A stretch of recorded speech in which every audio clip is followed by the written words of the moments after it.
Welcome to Africa Moja Tours and Transfers. We are a tour operating company based in Johannesburg, and today we'll be taking you on a full day Johannesburg, Soweto, and Apartheid Museum tour, which starts at the Constitutional Hill.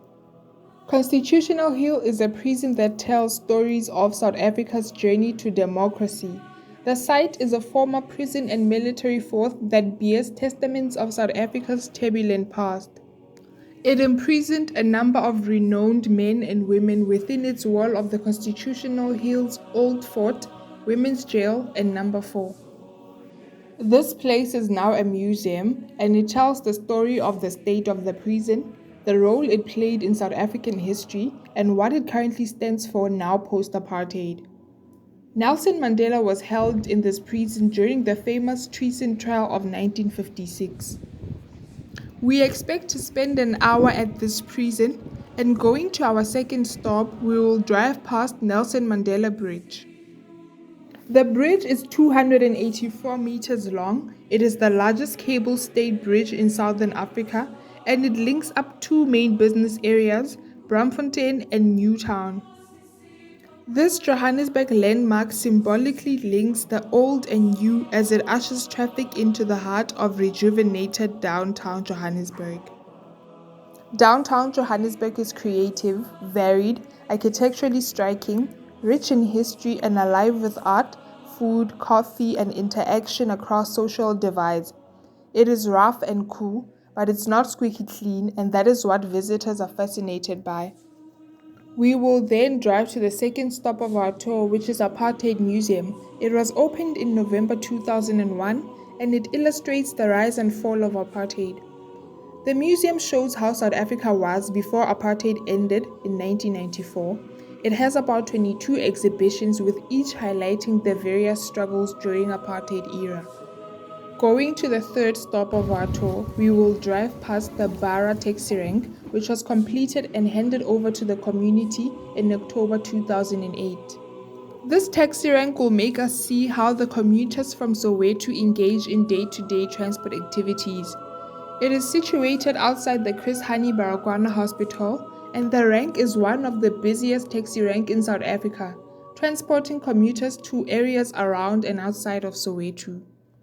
Right across the taxi rank, you will see Hani Baragwana Hospital, the largest hospital in South Africa, occupying approximately 3,200 beds and plus minus 7,000 staff. It was named after Hani, who was killed during apartheid. Our next stop will be the Orlando Towers.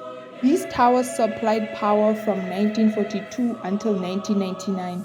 After years of neglect, they have been transformed into an entertainment area, bungee jumping, and a restaurant, and they also serve as giant billboards, one specifically with artistic murals encompassing the lifestyle in Soweto and its people, not forgetting an apparent picture of Madiba waving his hand.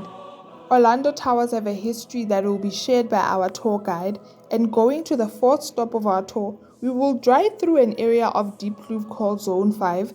It consists of informal shack dwellings which lack basic services compared to other areas of Diepkloof.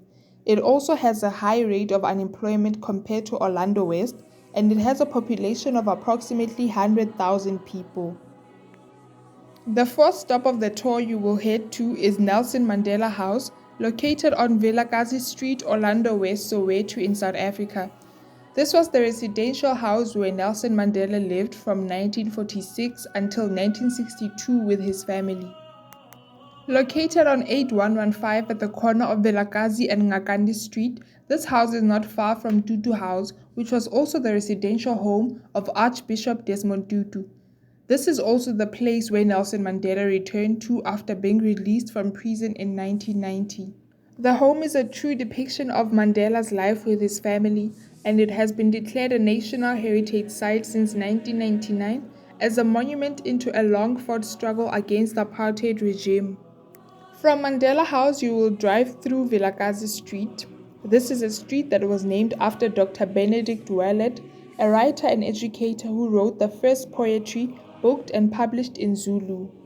The only street in the world that can boast about having two Nobel Award winners as residents. Vilakazi Street is the highlight of Soweto tours, And after driving through, we will go to the next stop of our tour, which is the Hector Peterson Museum.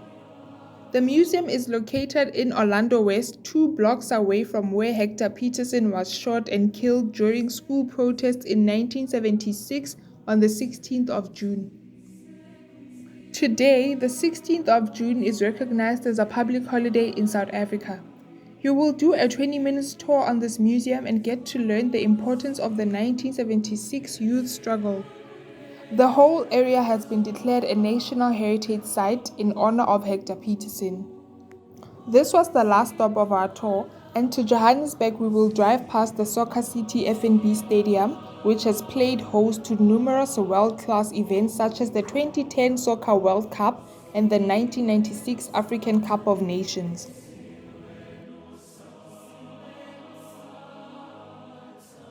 Our full day tour runs every day from 8 in the morning to 4 in the afternoon. You can book it online or on our website, and the contact details will be on the next slide. Thank you for joining our virtual tour.